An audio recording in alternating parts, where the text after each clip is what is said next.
In the aftermath, the survivors build enormous moving cities that roam the earth. These massive cities prey on smaller towns in a practice called municipal Darwinism. Europe becomes the great hunting ground, while in Asia, a group opposed to these mobile cities has established a stationary settlement behind a protective barrier called the Shield Wall. Before moving forward, please like this video and subscribe to our channel. It will help us keep bringing your favorite movie recaps. One day, Hester Shaw spots the Predator city of London closing in on a small mining town called Salzhaken. Hester has a personal mission: to kill London's head historian, Thaddeus Valentine. To stay close in case Salzhaken is captured, she blends in with its residents. Soon, alarms ring out and panic spreads as Salzhaken tries to flee. The town moves as fast as it can, but London is bigger, faster, and far more powerful. Desperate to escape, Salzhaken's crew dumps the contents of their silos to lighten their load and gain speed. They steer toward the foothills, nearly plunging off a cliff before making a sharp turn.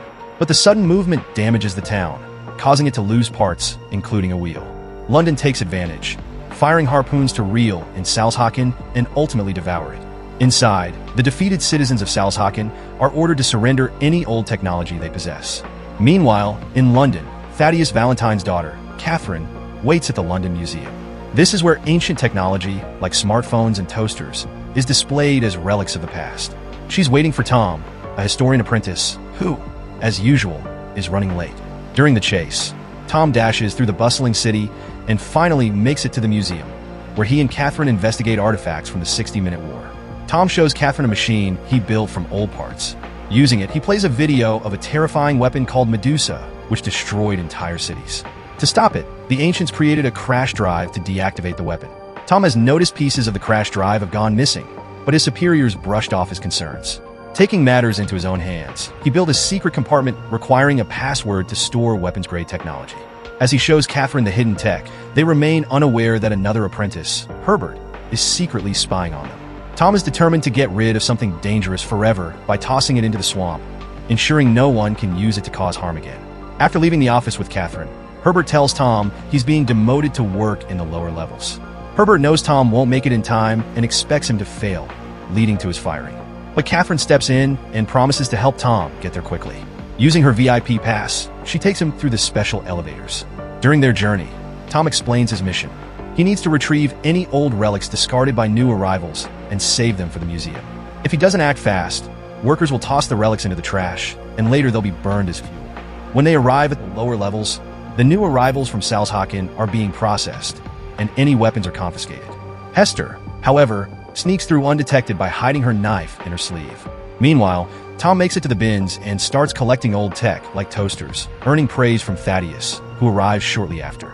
Thaddeus has come down because a highly dangerous fusion inverter cell has been found. Tom accuses the engineers of stealing all the cells from the museum, and Thaddeus promises to take care of it. Nearby, a man from Salzhaken shoves a guard, who retaliates with a punch, sparking a brawl. Thaddeus steps in to stop the chaos, but this gives Hester the opportunity to get close. Tom notices her suspicious behavior and tries to warn Thaddeus, but it's too late. Hester reveals she's seeking revenge for her mother and stabs Thaddeus. He pushes her away, causing her scarf to fall and reveal a deep scar on her face. She tries to attack again, but Tom intervenes and disarms her. Furious, Hester punches Tom in the stomach just as alarms blare, signaling the arrival of officers. Hester takes off running, with Tom chasing after her. She leaps across a massive retrieval platform, and Tom follows without hesitation. The pair finds themselves in Salzhaken, which is being destroyed by enormous saws and mechanical claws. They carefully navigate through collapsing buildings and moving machinery, jumping from surface to surface. Eventually, they land on a platform, but time is running out as a massive rolling machine tears down everything behind them.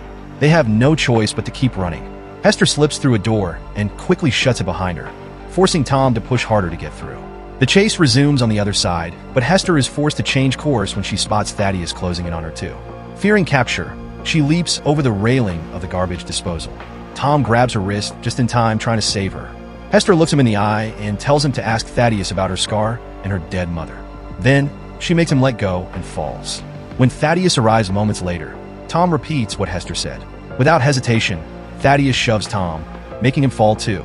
By the time Catherine and the guards arrive, Thaddeus claims the two fell because the railing broke, and they believe him. Only Catherine notices Bevis hiding nearby. The garbage disposal should have tossed their bodies out by now, so aircraft are sent to search the area. but they find nothing. Hester, alive and determined, has hidden herself in the tracks left by the moving cities, with Tom tucked beneath leaves for cover. When the search ends, she rifles through Tom's pockets, taking his money and knife. Just then, Tom wakes up. Annoyed, Hester threatens him with a knife, warning him to back off. But Tom doesn't give up and convinces her they should stick together, at least for now. Meanwhile, back in London, Mayor Crome reprimands Thaddeus for wasting resources and failing to make progress. Frustrated, Thaddeus visits his lead scientist, who's developing a weapon for him. She explains it'll take weeks to finish unless she gets more old tech. Thaddeus hands her a fusion cell, which she eagerly accepts. Then, she mentions an offshore prison that recently captured a stalker, a terrifying half-zombie, half-robot bounty hunter. This stalker, named Shrike, has been calling out for Hester. Intrigued, Thaddeus flies to the prison, where he finds Shrike locked in a hanging cell above the sea. Shrike is obsessed with finding and killing Hester, who broke a promise to him. Seeing an opportunity, Thaddeus opens fire on the prison, destroying its supports and sending Shrike's cell plunging into the ocean, allowing the hunter to escape. Elsewhere, Catherine catches up with Bevis and presses him for answers. Bevis reveals the shocking truth. Thaddeus tried to kill both Hester and Tom. He also explains that the energy project being advertised is a cover for something much bigger being built inside the cathedral. However, he's never been able to sneak past the guards to uncover what it is. Catherine offers to help Tom. Meanwhile, Hester teaches him how to survive like drinking dirty water from the ground. She even shares her Twinkies with him. Tom is horrified because the food is over 1,000 years old, but Hester assures him that ancient food never spoils. That night, Hester dreams of her younger self running through a field with a bleeding wound on her face. She wakes up to find Tom yelling and waving his arms, trying to get the attention of two moving towns. Unfortunately, there's scavengers who launch harpoons at them. Hester pushes Tom out of the way just in time, and the two of them start running for their lives. Tom struggles to climb out of the path of danger, and Hester helps him up. But when he turns around, Hester is gone. The scavengers close in, so Tom steps back and falls into a hole. Turns out, both of them have landed in an underground town called Scuttlebutt, which starts moving as soon as the scavengers leave. At first, the town's driver and his wife seem kind, but their kindness is short-lived. They lock Hester and Tom in a cell. While resting, Hester opens up about her past. She explains that her mother, Pandora, died when she was 8. Pandora was an archaeologist who traveled the world digging up ancient artifacts. One day, Pandora and her close friend Thaddeus uncovered something dangerous. Thaddeus wanted to use it for his dark ambitions, so they fought. In the chaos, Thaddeus knocked over a lamp, starting a fire. In her desperation, Pandora gave Hester a necklace and told her to protect it. But before Hester could do anything, Thaddeus stabbed Pandora. Little Hester tried to save her mother, but Thaddeus attacked her too, leaving a scar on her face. He then escaped with the mysterious artifact, leaving Hester to fend for herself. Back in the cell, Tom asks for Hester's knife and uses it to open a hatch on the floor. He tries to help her escape, but her injured leg makes it impossible for her to jump. Hester tells Tom to leave without her, but he refuses and shuts the hatch instead. The two are eventually taken to another town to be sold as slaves. At the auction, a wanted rebel named Anna appears and announces she's buying Hester. The auctioneer recognizes Anna and tries to capture her for the bounty on her head. But Anna wastes no time. She shoots him in the head and takes charge. The crowd erupts into chaos as the guards and onlookers lose control. A fight breaks out, and Anna begins shooting any man who dares to come near her. Amid the mayhem, Hester grabs a gun from a fallen guard and shoots the chains binding Tom, setting him free. Together, they make a run for it. Meanwhile, Anna swaps her gun for a sword, taking down anyone who tries to stop her. She's even armed with a hidden blade in her shoe, using deadly kicks to fend off her attackers. Small towns scattered all over the area make it nearly impossible to escape. Tom and Hester weave through the chaos, dodging enemies at every turn, until they reach an open space, only to find themselves face to face with Shrike.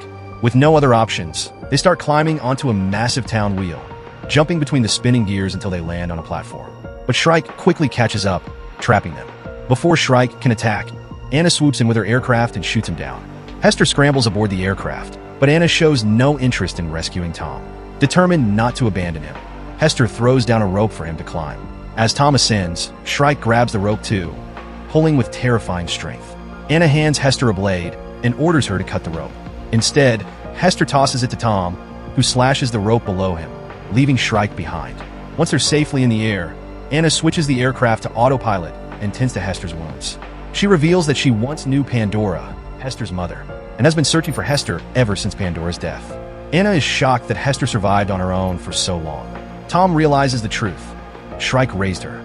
At first, Hester is angry that her secret has been exposed, but she eventually opens up about her past.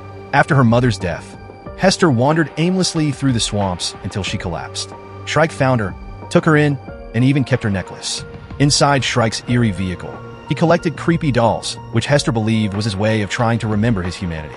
Shrike wanted to turn her into a stalker like him, and Hester agreed, until she discovered London was nearby and Thaddeus Valentine, the man she was after, was within reach. She fled, and Shrike has been hunting her ever since. Hours later, the group finally arrives at Airhaven, a breathtaking city in the sky. At the rebel base, the Anti-Traction League gathers to fight against the destructive ambitions of Thaddeus. Anna reveals that Pandora had discovered something extremely dangerous and warned her. If anything happened to Pandora, Anna must find Hester. Only Hester could stop Thaddeus. Hester struggles to recall what her mother found, but when the rebels mention intel about Thaddeus collecting fusion cells, Tom draws a strange symbol that sparks Hester's memory. Tom explains it's the control system for a quantum energy weapon. Anna quickly pieces it together. Thaddeus plans to use this weapon to destroy the shield wall in Asia. Meanwhile, in London, Herbert informs Thaddeus about a cache of ancient tech. Catherine and Bevis secretly meet with the museum director, who reveals that engineers have broken into Tom's hidden compartment and stolen all the tech. The director shows them a hidden tunnel behind a wall with endless stairs, leading directly to the cathedral. Though the climb is grueling, Catherine and Bevis make it, arriving just in time to see Thaddeus completing the weapon using Pandora's control system. It's called Medusa, the same terrifying weapon from the video. Suddenly, Major Chrome bursts into the cathedral, furious. He's outraged that Thaddeus has ordered London to move east and that he's building a weapon of mass destruction. Chrome demands the engineers shut it down, but they ignore him. Without hesitation, Thaddeus shoots and kills Chrome, revealing his true intentions. Watching from the shadows, Catherine finally sees her father's monstrous side. Back at Airhaven, the rebels receive a distressing message. London is heading east. Chaos erupts as the city's power suddenly goes out, followed by screams from outside. Hester realizes it's a diversion. Moments later, Shrike storms in. The rebels attack him with gunfire and blades, but Shrike is unstoppable. He kills them effortlessly. Some are thrown through walls, others hurled into the ground. Shrike remains untouched. As the chaos unfolds, a massive explosion engulfs the city in flames, causing it to collapse. With destruction all around, the surviving population scrambles to escape in aircraft. Amid the panic, Tom and Hester race to find a way out before it's too late. Anna and the rebels keep fighting Shrike with swords and axes, but he's so strong that he takes them down one by one. Finally, Anna jumps and strikes Shrike with her shoe blade, hurting him. The rebels throw a grenade at Shrike's leg, and when it explodes, it creates a hole in the ground, causing him to fall. The rebels think they're safe and try to escape, unaware that Shrike is holding on to steel beams. As Tom and Hester get close to Anna's aircraft, Shrike appears in front of them. Tom tries to protect Hester, but Shrike grabs him by the neck and throws him to the ground. He steps on Tom's chest, and Hester, desperate, grabs Shrike's leg, begging for Tom's life. Seeing Hester's tears, Shrike hesitates, shocked by her love for Tom. Suddenly, his systems begin to fail, and he falls to his knees. Shrike gives Hester the necklace and frees her from her promise before collapsing dead. As the city crumbles, Anna arrives, pulls the duo into her aircraft, and they finally escape. Airhaven crashes to the ground soon after. The next day, rebel aircraft fly through a hole in the shield wall and reach Shangua, a city that doesn't move. They meet Governor Quan and tell him that London is on its way. Anna thinks they should strike first, but Tom protests, saying it would kill innocent civilians too. Quan agrees, but they have no choice. It's either London or Shangua. Alarms blare, and the city prepares for battle. As evening falls, London gets closer to the wall. Thaddeus activates Medusa, while Anna sends out the aircraft. While waiting, Hester finds a portrait of Medusa that reminds her of the necklace. She opens it and finds a crash drive inside, which she shows to Tom. At that moment, the weapon finishes charging and fires its first energy beam at the wall. The blast destroys dozens of aircraft, defense cannons, and kills thousands of people. The wall is badly damaged, and a huge fire breaks out. Falling debris and collapsing buildings kill even more civilians. In London, the crowd roars as the weapon charges up. Hester and Tom tell Anna they need to get to London to shut Medusa down. Anna agrees to help while the other rebels cover them. As they get closer, Thaddeus fires the weapon again. The rebels dodge the attack, but their aircraft takes damage. The rebels form up to distract the enemy, while Anna flies low, staying out of sight. London opens fire, and the rebel aircraft fight back, bringing down buildings and causing panic in the streets. A spotlight locks onto Anna, but a rebel flies close to destroy it. Unfortunately, he's shot down in the process. The other rebels focus on taking out all the lights, letting Anna fly safely. But in doing so, they expose themselves. While they manage to destroy every beacon, they all get shot down. Anna drops Hester near the cathedral, then opens fire on the guards. She leaps onto the roof, leaving Tom in charge of the aircraft. As Thaddeus prepares to fire Medusa again, Anna arrives, aiming to kill him first. But a guard jumps in front, taking the bullet. The computer warns that the system is overheating, and the engineers flee in fear, giving Hester the chance to sneak in. Thaddeus fires his gun and injures Anna, leading to a fight with blades. At first, they're evenly matched, but Anna gets distracted when she sees Hester at the computer and tries to keep Thaddeus' attention on her. In the struggle, Thaddeus lifts Anna over the balcony and stabs her. She dies peacefully, watching Hester finally shut Medusa down. As the weapon collapses, Thaddeus leaves the cathedral, meeting Catherine. She insults him, calling him a murderer and saying he's failed. Thaddeus disagrees, claiming the wall is coming down. Meanwhile, his men storm London's control room and kill all the operators. The city is now moving without control and will crash into the wall, destroying it. Catherine rushes to the control room, trying to stop it, but the brakes are broken. She contacts Tom, and he makes a plan. Thaddeus tries to escape in his aircraft, but Hester blocks his way. As she gets ready to kill him, Thaddeus reveals he's her father. Hester suddenly remembers a moment with Pandora and Thaddeus, which gives him the chance to disarm her. Meanwhile, Catherine opens the city gate, and Tom flies in, shooting at the engine, causing explosions. As London shakes and slows down, Hester jumps on Thaddeus, and they fight on top of his aircraft as it takes off. After a fierce struggle, Thaddeus manages to choke Hester, but she slashes his face with Tom's knife. Instead of killing him, Hester leaps over the railing, and Tom catches her. At a safe distance, Tom shoots down Thaddeus' aircraft, which crashes to the ground. Thaddeus survives but lands right next to London, where the city runs over him before finally stopping. There's a massive hole in the wall, and Catherine leads the survivors toward it, where they face a group of guards. Quan steps forward, making the guards put down their weapons and welcoming the refugees. In Anna's aircraft, Hester and Tom agree to explore the world together. That is how the movie ends.